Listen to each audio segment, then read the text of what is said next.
La faula va, la faula ve, i dels 40 sèniors de Manuel Boix us parlaré. Manuel Boix és un il·lustrador, escultor, grafista que va néixer a l'Alcúdia el 1942. D'ell us vull ensenyar avui aquesta història, Les faldilles de l'àvia, escrita per una pila d'autors que ell va il·lustrar. Aquest llibre és molt especial per mi, de quan jo era molt petita, molt petitona. I és que corria per casa, no sé gaire ben bé per què, però a la meva mare no li venia mai de gust explicar-me'l. Es veu que les il·lustracions del Manuel ella les trobava una mica inquietants.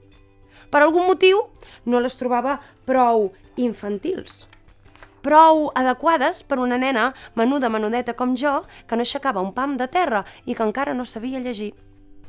Però ja us deveu imaginar què va passar, oi? Que jo remenava el llibre d'amagatotis i mirava aquelles il·lustracions d'aquelles nenes amb tirabuixons i caps grossos i nassos boturuts que em van acompanyar tota la infància. Quan vaig ser gran, em vaig endur el llibre a casa meva. I voleu que us digui un secret? No me l'he llegit mai. M'he quedat sempre amb el record de les històries que jo m'imaginava quan de petita a petitoneta, mirant les il·lustracions, jo m'inventava.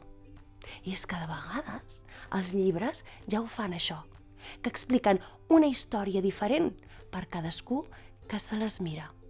Jo us convido a que descobriu els contes que va il·lustrar el Manuel Boix.